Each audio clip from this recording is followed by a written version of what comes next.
अब देखिए बेटा, इसके बाद जो नेक्स्ट टॉपिक आपका है that is quartile deviation. Next topic जो हमारा रेंज के बाद है ना, वो कटाइल डिविएशन है। तो एज यूजुअल, जैसे आपने रेंज में एक एब्सोल्यूट मेजर ऑफ डिस्पर्शन पढ़ा, दूसरा रिलेटिव मेजर ऑफ डिस्पर्शन, याद है? Yes sir. Yes sir. हाँ, same with the case with the quartile. ये तीन पहलू इसमें है, कटाइल, डिसाइल एंड परसेंटाइल। क्या क्या है ये? Quartile, decile and percentile. Quartile का रोल होता है divide the whole distribution into, कितने नंबर ऑफ पार्ट्स करते हैं? Four equal parts. डिसाइल का रोल होता है to divide the whole distribution into 10 equal parts, और परसेंटाइल होल डिस्ट्रीब्यूशन को डिवाइड करती है 100 इक्वल पार्ट्स। अब मैं आपको एक कंसेप्ट बताऊंगा। अगर आपको एक लाइन होगी, या एक लाइन सेगमेंट हम लेंगे, जब इस लाइन सेगमेंट के ऊपर एक पॉइंट रिप्रेजेंट करेंगे, हिस्से के कितने बनेंगे? दो। Yes sir. बोर्ड यूज कीजिए सर। एक सेकंड, वन सेकंड। देखो बेटा, मैं आपको समझाऊंगा कि अगर परसेंटाइल हम पढ़ते हैं, मैं आपको ऐसे समझाऊंगा। कटाइल में हमने यहाँ पे, ओके बेटा, फॉर एग्जाम्पल मैंने एक लाइन सेगमेंट ड्रॉ की इधर, एक लाइन सेगमेंट में ड्रॉ करूंगा इस तरह। यहाँ पे इसका नाम रखूंगा ए बी। जब मैंने इसको एक पॉइंट यहाँ पे रिप्रेजेंट किया, इसका नाम रखा सी। मैंने लाइन सेगमेंट के ऊपर कितने पॉइंट्स डिटरमाइन किए? एक पॉइंट किया ना? Yes sir. लेकिन हिस्से कितने बन गए? एक ये बन गया, दूसरा हिस्सा ये बन गया। Yes sir. Same with the case quartile. अगर हम देखेंगे, कटाइल तो चार है।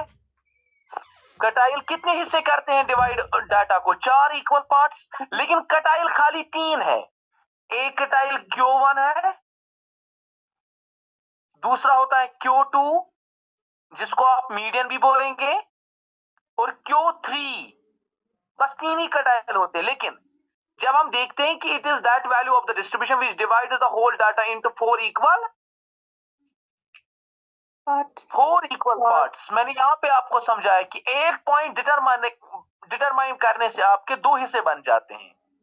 इसी तरह अगर आपके पास एक लाइन सेगमेंट होगी, यहां पे A, this is point B, this is point C and point D.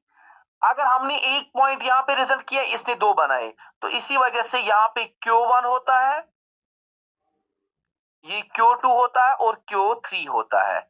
अब आई बात समझ में, कटाइल क्यों तीन ही होता है लेकिन डिवाइड कितने नंबर ऑफ इक्वल सेगमेंट्स करते हैं? Very good. यही बात डिसाइल की है। डिसाइल आपके पास जब होता है ना D1, D2, D3, D4, D5, D6, D7, D8, D9 निकालना पड़ता है।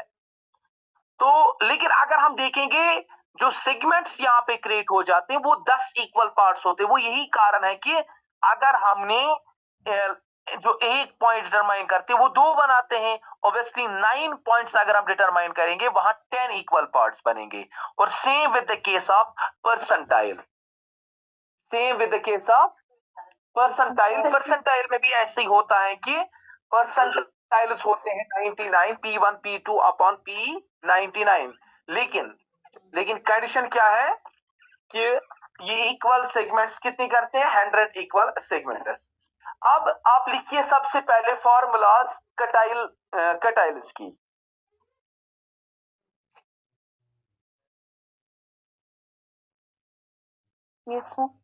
हाँ बेटा लिखो, जिस तरह मैंने बताया रेंज में एब्सोल्यूट मेजर ऑफ डिस्पर्शन, वैसे ही कटाइल में भी एब्सोल्यूट मेजर ऑफ डिस्पर्शन और रिलेटिव मेजर ऑफ डिस्पर्शन। तो सबसे पहले अगर हम देखेंगे, सबसे पहले हम लिखेंगे एब्सोल्यूट मेजर ऑफ डिस्पर्शन। सबसे पहला कटाइल, पहली फॉर्मूला लिखो इंटर कटाइल रेंज, नंबर फर्स्ट। क्योंकि एमसीक्यू अगर आएगा यहाँ पे ज्यादा कटाइल्स में, वो फॉर्मूला रिलेटेड आएगा। सबसे पहला नंबर पॉइंट लिखो आप, इंटरकटाइल रेंज।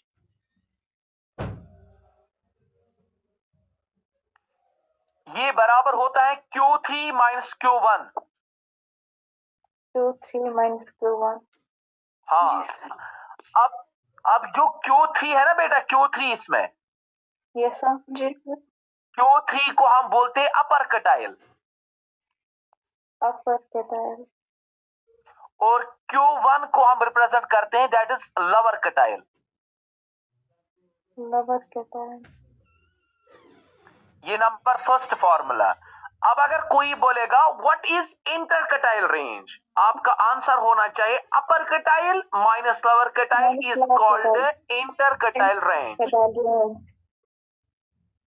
समझ में आया बेटा? यस जी सर। इंटरकटाइल रेंज बराबर होता है difference between upper quartile minus lower quartile. हाँ हाँ, very good. Second point, quartile deviation अगर फॉर्मूला लिखनी होगी, quartile deviation.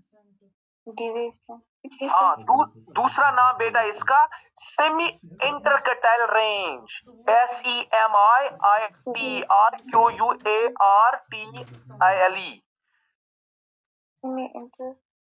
Semi interquartile range. ये बराबर होता है upper quartile, that is Q3 minus Q1 divide by 2। Q3 minus Q1 divided by 2। Very good. हाँ, सेमी, एक नाम इसका है कटाइल डिविएशन, सुना? Yes sir. दूसरा नाम इसी का है semi interquartile range. Semi interquartile range. Semi होता है हाफ, जो आपने इंटरकटाइल रेंज निकाला अभी, वो हमने बोला कि that is Q3 minus Q1, और सेमी का मतलब जब उसको डिवाइड 2 करेंगे, that is the semi interquartile range. अब दूसरा लिखो इसका relative measure of dispersion, relative measure of deviation या डिस्पर्शन आप लिख सकते हैं। दूसरे का फिर से बताइए किसके बराबर होता है? Upper quartile minus lower quartile divide by 2, whole divide by 2, Q3 minus Q1 divide by 2। Okay sir. अब लिखो आप coefficient of quartile deviation.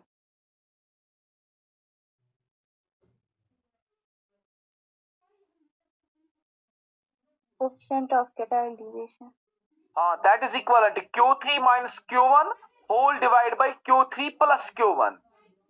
Q3 minus Q1 whole divided by Q3 plus Q1 multiply by 100, जिस तरह range में आपने percentage में data निकाला। Yes sir. Sir फिर से बताइए। Q3 minus Q1 divide by Q3 plus Q1 multiply by 100।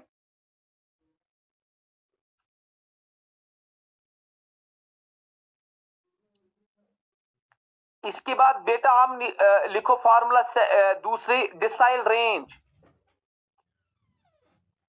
वाली फिर से बताइए। Q3 minus Q1 divide by Q3 plus Q1 multiply by 100। Decile range, हाँ, decile range is equal to, अब मुझे बताइए अपर डिसाइल कौन होगा, सबसे लास्ट डिसाइल कौन होगा? सर ये क्या कहते हैं, कोटाइल का यहाँ तक खत्म हो गया।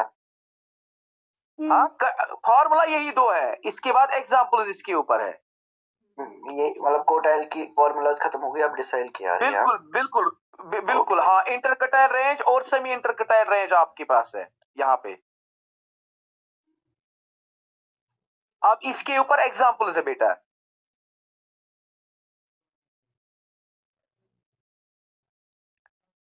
इसके बाद डिसाइल रेंज निकालना।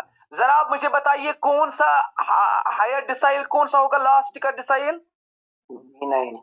D9। Very good, D9 minus D1, this is called quartile range.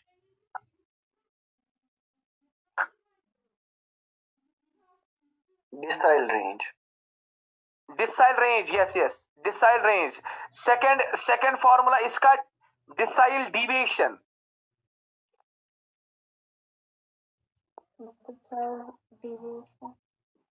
That is D9 minus D1 divided by 2. D9 minus D1 divided by 2. अब Yes, इसी का रिलेटिव कोएफिशिएंट ऑफ डिविएशन, जिसको हम कोएफिशिएंट ऑफ डिविएशन बोलते हैं,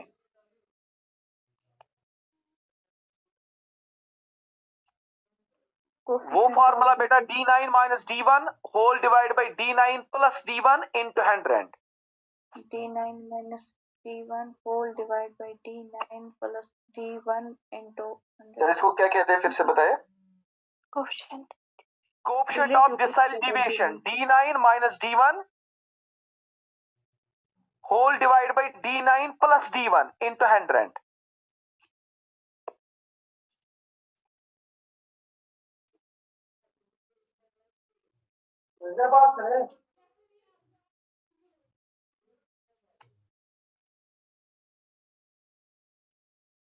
इसके बाद बेटा परसेंटाइल रेंज लिखो आप. Percentile.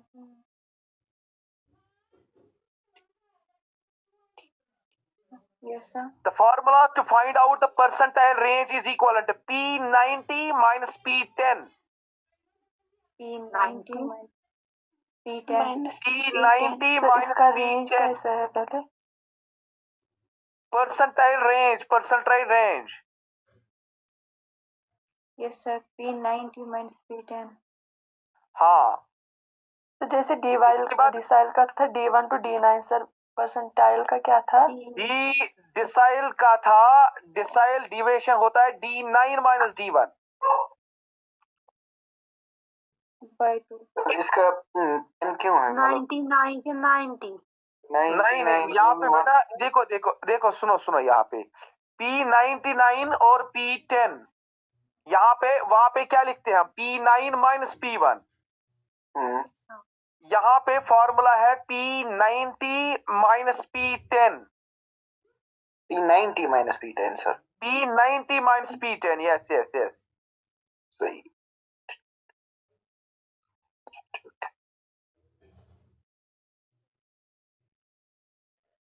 और परसेंटाइल डिविएशन बनेगा P90 minus P10 divide by 2.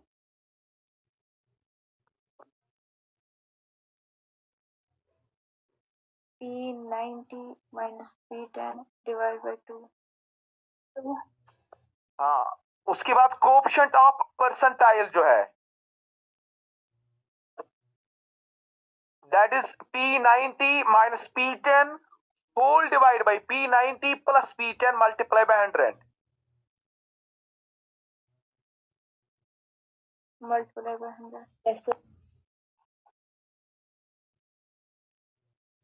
Sir ये फिर से बताइए. P90 minus P10 whole divide by P90 plus P10 into 100.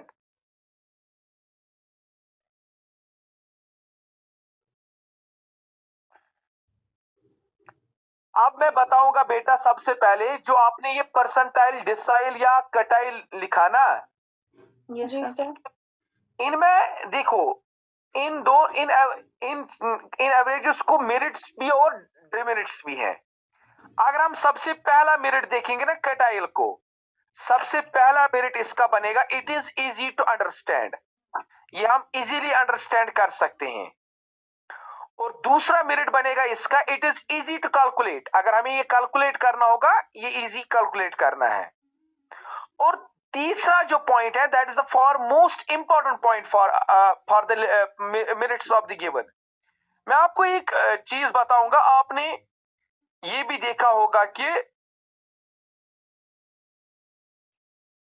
देखो बेटा, आपने ये भी देखा होगा कि जब हम ये इसको क्या बोलते हैं, मीडियन पढ़ते हैं या मीन पढ़ते हैं, मीन, अरिथमेटिक मीन में आपने सीखा है कि जब आप मीन निकालते हैं उसको, फॉर एग्जांपल आपके पास एक्स कॉलम होगा, ये मैं आपको समझाऊंगा. आपके पास एक्स के वैल्यूज होंगे, 1 होगा, 3 होगा, 4 होगा, 5 होगा. लेट अस सपोज इस तरह आपके पास डाटा होगा, आपको मीन निकालना है. ये कैसे मीन निकालते हैं आप लिखते हैं sum of all observation divided by total number of observation. यही है. Yes, sir. इसका मतलब एक चीज यहाँ पे आइडेंटिफाई होगा कि मीन निकालने के लिए आपको हर एक ऑब्जर्वेशन गिवन होना चाहिए, आपके पास हर एक ऑब्जर्वेशन अवेलेबल होना चाहिए, तब जाके आप मीन निकाल सकते हैं। लेकिन इस कटाइल में एक मसला है, कटाइल में एक क्राइटेरिया है, कटाइल में एक मेरिट है कि अगर आपके पास ओपन एंड सीरीज होगी, ओपन एंड सीरीज मीन्स आपके पास इस तरह होगा बिलो 10, फिर 10 to 20, 20 to 30 और 30 to अबव होगा। इसका मतलब इसका लोअर लिमिट, इसका पहला लोअर लिमिट और लास्ट क्लास इंटरवल का अपर लिमिट आपके पास अवेलेबल नहीं होगा। अगर इस टाइप का डाटा आपके पास होगा, you are able to easily find out the value of quartile. लेकिन हम कटाइल के वैल्यूज निकाल सकते हैं, हमें कोई जरूरत नहीं है इस वैल्यू और इस वैल्यू की पड़ जाती है। ये इसका एक मेरिट है। बात समझ में आई? जब आपके पास क्या होगा बेटा, ओपन एंड सीरीज हो, ओपन एंड सीरीज अगर हमारे पास होगी तो इजीली हम उसका कटाइल्स निकाल सकते हैं, इसमें कोई इश्यू नहीं है। ये भी एक मेरिट है। दूसरा, it is not affected by the extreme values और it is least affected. Extreme observations पता है बेटा क्या होता है? हाईएस्ट या फिर lowest. Very good, yes exactly, आपने बहुत अच्छा पॉइंट कहा। आपने ये देखा होगा, मैं आपको एक चीज बताऊंगा, मैंने आपको पहले ही क्लास में बताया कि जो हमारी पर कैपिटा इनकम है, ये रियल पर कैपिटा इनकम नहीं है। इसमें रीजन क्या है, ये रियल परफेक्ट इनकम क्यों नहीं है इंडिया की? एक्सट्रीम हाई प्लेयर्स भी होते हैं, क्योंकि इसमें कुछ ऐसे बंदों की इनकम है जो इसको अपनी ओर खींच जाते हैं, अपनी ओर एक्सट्रीम करते हैं, है कि नहीं? अगर आपके पास 5 ऑब्जर्वेशंस होंगे, एक ऑब्जर्वेशन इतना बड़ा होगा, answer will be point out that, यानी कि वो क्लोज होगा इसको। तो रीजन क्या होता है कि एक्सट्रीम ऑब्जर्वेशंस इफेक्ट करते हैं। कटाइल का एक ये मेरिट है कि इसमें लीस्ट इफेक्ट पड़ जाता है इसमें भी, लेकिन उतना इफेक्ट नहीं पड़ता है एक्सट्रीम ऑब्जर्वेशंस का जितना रादर मीन में पड़ता है या बाकी मीन डिविजन में पड़ता है। इसमें इतना ये एक्सट्रीम ऑब्जर्वेशंस का इफेक्ट नहीं पड़ जाता। ये भी एक मेरिट इसका है। उसके बाद और एक मेरिट है, अब इसके limitations of quartile division. Number first, जो ये कटाइल डिविजन है ना, यहाँ पे अब एक मेरिट ऊपर बना कि it is not basically depend upon all the observations. यही इसका ड्रॉबैक भी बन जाता है। जब भी आप कटाइल निकालते हैं, we have just utilize the 50% data. QD जो है, QD is not based on all the items of the series. It ignores 50% observation of the distribution. मैं आपको सिंपली एक चीज बताऊंगा। जब आप डाटा कलेक्ट करेंगे, आपने ऑब्जर्वेशंस कलेक्ट किया, आपने 1 by 1 ऑब्जर्वेशंस कलेक्ट किया, आपने डाटा को कलेक्ट किया, उसके बाद अगर उस डाटा में 50% डाटा अप्लाई होगा, 50 नहीं होगा, it means it will hurt of your hard work. आपके हार्ड वर्क में जो टाइम कंज्यूम होगा वो सारा फेल है। ये भी एक इसका ड्रॉबैक बन जाता है कि कटाइल डिविजन निकालने के लिए हमें डाटा 50% यूटिलाइज होता है, 50% डाटा यूटिलाइज नहीं होता है। Second drawback, it is not suitable for further algebraic treatment. मैंने आपको बताया कि मीन में एक फायदा हमें है कि अगर हमें एक क्लास का मीन निकाला, दूसरे क्लास का मीन निकाला, तीसरे क्लास का मीन निकाला, हम मतलब सेक्शंस का मीन निकाला, हम पूरी क्लास का भी मीन निकाल सकते हैं with the help of combined mean. मतलब पहले का मीन निकाल के नंबर ऑफ ऑब्जर्वेशंस, दूसरे का मीन निकाल के नंबर ऑफ ऑब्जर्वेशंस को यूटिलाइज करके हम कंबाइंड मीन जिसको हम बोलते हैं वो निकाल सकते हैं। लेकिन कटाइल में ये इशू है कि इसमें आप कंबाइंड कटाइल डिविजन्स नहीं निकाल सकते हैं। एक सीरीज आपके पास होगी, आपने उसका कटाइल डिविजन निकाला बस, और दूसरे सीरीज का कटाइल डिविजन निकाला। अब आप अगर आप कंबाइंड करना चाहते हैं, आप इसको नहीं निकाल सकते। ये भी इसका ड्रॉबैक है। और एक ड्रॉबैक है इसका कि it is very much affected by the sampling fluctuation.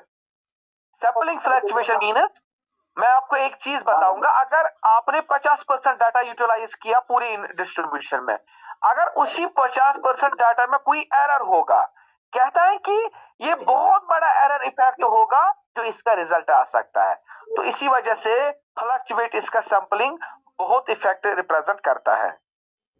तो अब मैं यहाँ पे आपको एक सीरीज बताऊंगा, पहले आप वो लिख के उसके बाद मैं बताऊंगा कैसे हम उसका कटाई निकाल सकते हैं।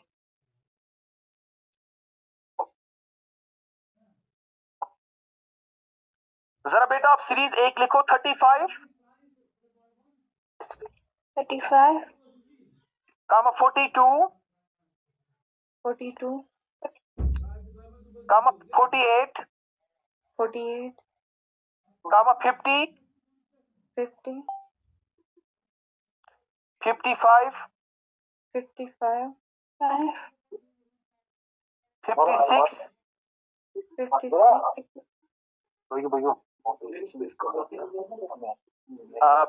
लिखा। Yes sir. जी सर। उसके बाद आप लिखो बेटा 60 60 65 65 75 75 वेरी गुड। जरा मुझे बताइए ये जो डाटा आपने लिखा is it in increasing order या डिक्रीजिंग ऑर्डर?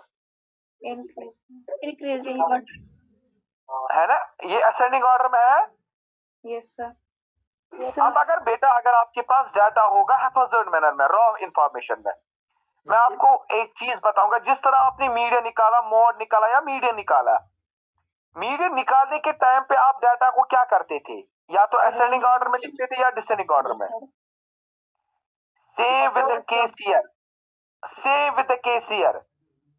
अगर आपका डाटा हैफाजर्ड मैनर में होगा, रॉ इंफॉर्मेशन होगी, first step is to convert the given data ascending और डिसेंडिंग ऑर्डर।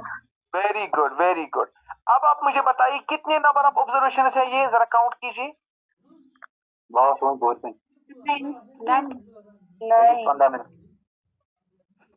1 2 3 4 5 6 7 8 9 10 है। नो सर 9 ही है। 35 9 है। 35 1 2 3 4 5 ये आपने 6 70 नहीं बोला, आपने बोला 65 फिर बोला 75 75 मैंने बोला 65 75 और लास्ट में 82 है। आपने नहीं बोला 82। अच्छा अच्छा 82 नहीं बोला, 82 लिखो, 82 लिखो। 82 अब कितने ऑब्जर्वेशन है? 10 ऑब्जर्वेशन 10 ऑब्जर्वेशन। सबसे पहला बेटा हम निकालेंगे Q1। क्या निकालेंगे? Q1 निकालने के लिए फार्मूला देखिए यहाँ पे,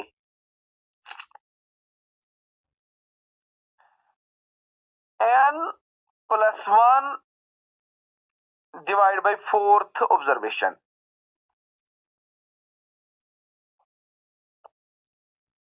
What is n here? Number of 10 है + 1 divided by 4।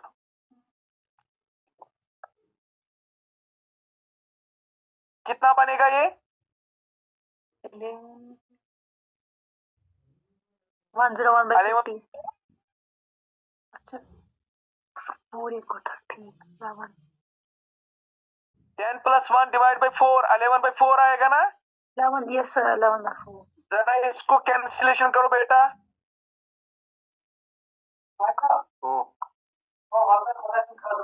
न्यू ना मेरा टाइम नहीं होती।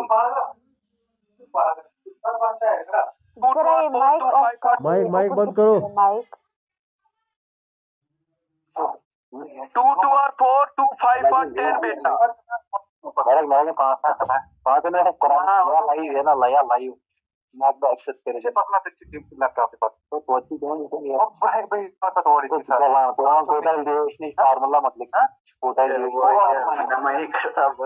तो दोस्तों इसकी माइक बंद 11 करो। डिवाइड बाय 4 निकाला बेटा, 2.75 निकला। Yes sir. Yes sir 2.75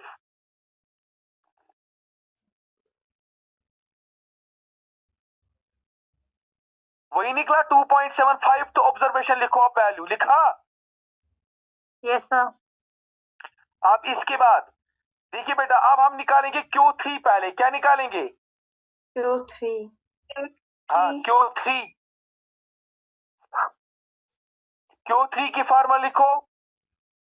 yes sir.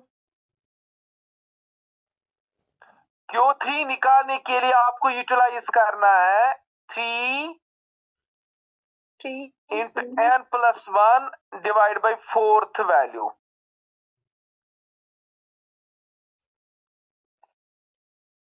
अब आप मुझे बता सकते हैं जो n+1 divide by 4th value निकला वो क्या निकला आपको? 2.75। Yes sir. उसको किससे मल्टीप्लाई करना है? 3 से। जब आप 2.75 को मल्टीप्लाई 3 करेंगे that should be equal to 8.25।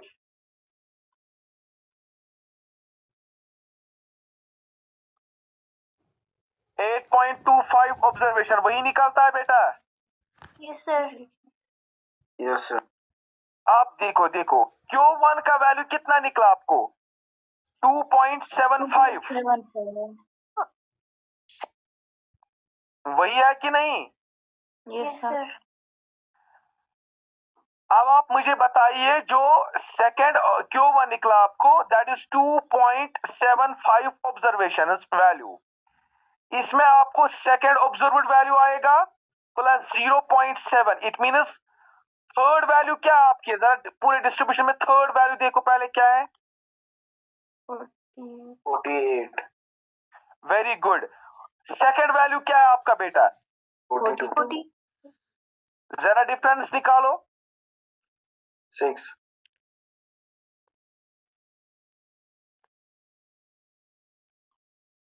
6 आएगी नहीं सर डिफरेंस? 48 माइनस 42 हाँ 6। देखो इसको क्या लिखना है? सेकंड लिखो, देखो नीचे सेकंड ऑब्जर्व, ये लिख के रखो second observe value second observe value plus 0.75 0.75 within bracket. Start कीजिए bracket. Yes sir. Third minus second observation 48 minus 42। Repeat ये जो आपने अभी बोला सेकंड मैं डिवीजन। आपको बताऊंगा। वेट मैं लिख के रखूंगा। आप ये देखो एक सेकंड। देखो बेटा यहां पे लिखना है second observed value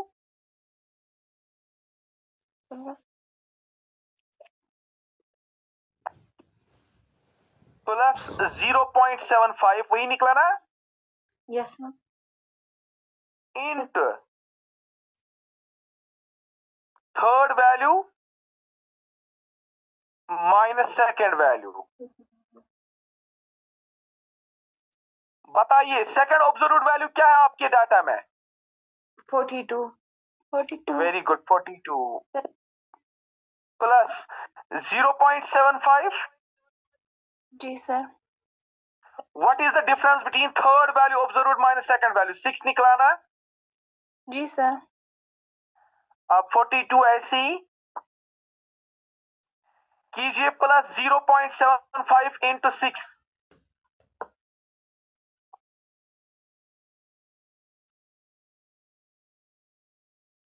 that is 4.5। 4.5। वही आ रहा बेटा? जी सर। 4.5 तो आंसर निकलेगा 46.5। जी सर। This is the Q1। ये क्या निकला आपको बेटा? Q1। इसके बाद Q3 में मुझे बताइए Q3 क्या निकला आपको? 8.25। Yes sir. आप इसको सर लास्ट ये में कैसे Q1 सॉल्व कैसे? ये 0.75 कहाँ है? ये Q1 ऐड किया ना? 0.75 को मल्टीप्लाई किया ना 6। ये 0.75 आपने वहां लाया कहाँ से? 2.75 तो ऑब्जर्वेशन बेटा निकला। आप देखो पहले जी सर। Q1 का वैल्यू ऊपर आया बेटा n+1 divide by 4 that is 10+1 divide by 4 11/4 is equal to 2.75 तो ऑब्जर्व्ड वैल्यू वही आया। जी सर।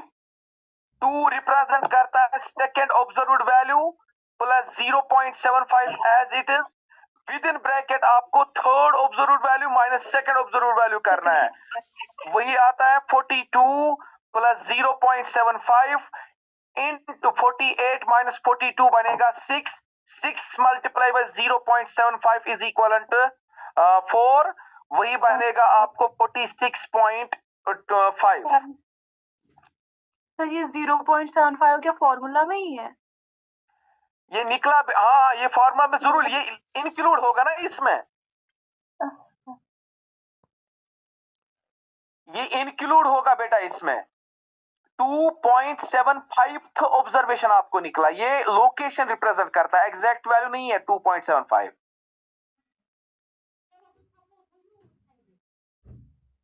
अब Q3 में क्या आया बेटा, 8.25 ऑब्जर्वेशन।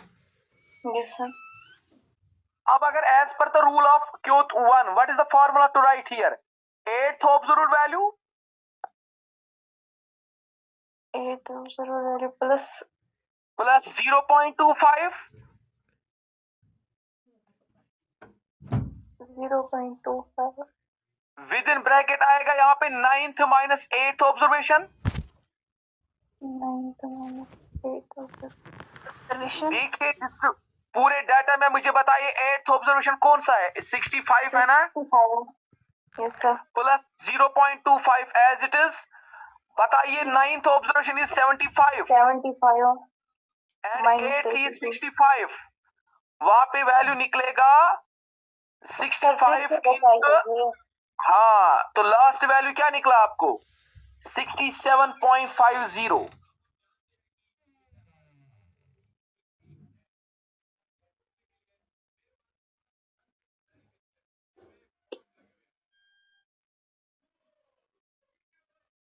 सर लास्ट वाला फिर से रिपीट कीजिए।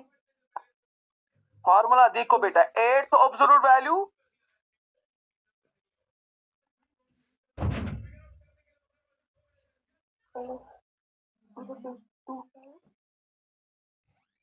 8th ऑब्जर्व्ड वैल्यू देखो बेटा, 8th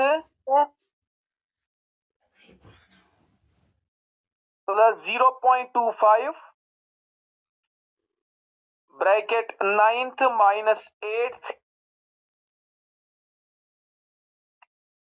अब 8th में कौन सा वैल्यू है जरा मुझे बताइए, 65 प्लस 0.25, 9th में क्या है 75 माइनस 65।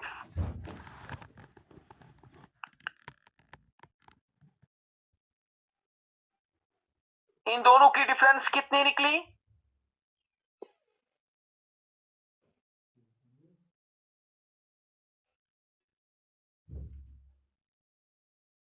इसको मल्टीप्लाई कीजिए वहां पे आंसर आएगा आपको।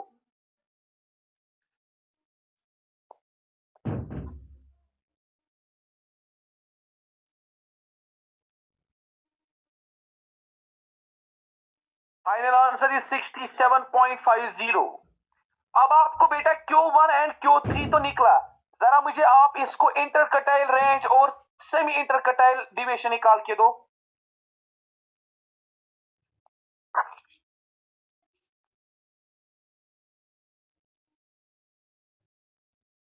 सर Q3 क्या आपने बोला, क्या निकला इसका? 67.50।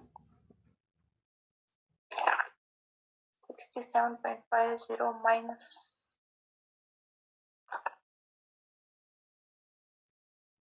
46।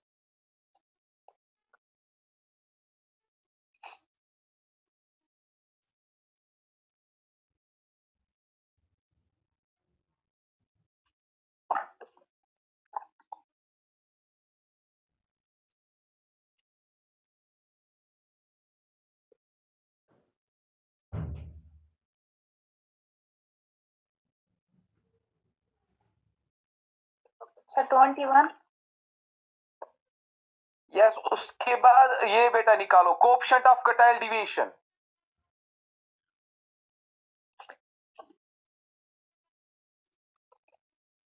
10.5 21 Quartile interquartile range 21 and quartile deviation 10.5.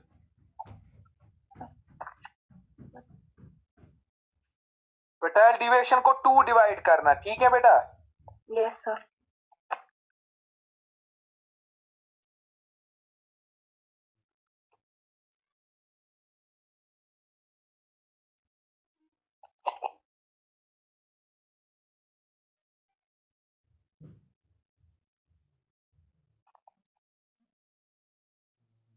Sir जो ये हमने किया ना सेकंड ऑब्जर्वेशन वैल्यू उसको से 0.75 प्लस, ये हमको इसलिए किया क्योंकि हमको कोई पर्टिकुलर वैल्यू नहीं था सीरीज में। अगर हमें कोई पर्टिकुलर वैल्यू वेरी दिया गुड, हुआ एग्जैक्टली। देखो एक्चुअली बेटा क्या होता है, देखो मैं आपको बताऊंगा। आपको पहले ही जो डाटा आया वो इवन आया, डाटा जो मैंने यहाँ पे दिखाया वो कितने नंबर ऑफ ऑब्जर्वेशन थे आपके पास? 10। 10। तो 10 इज इवन है ना। Yes sir. अब अगर ये 11 ऑब्जर्वेशन होंगे, मैं आपको बताऊंगा, अगर ये 11 होते थे और तो 11 प्लस 1 कितना होता? 12। 12 को डिवाइड 4 कीजिए, क्या आ रहा है वो? थर्ड ऑब्जर्वेशन डायरेक्टली आप कहां से देखते थे? इसी सीरीज से। तो फिर सेकंड ऑब्जर्व्ड वैल्यू प्लस 0.75 सारा कैंसिल होता है, कुछ नहीं लिखना है। ठीक ठीक। ये चीज इधर सुनिए बेटा, यहाँ पे एन इवन था और टाइम पे आपको डायरेक्टली वैल्यू निकलेगा, समझ आ रहा है? Yes sir. हाँ। आपको कब एग्जाम है बेटा? सर इनको एग्जाम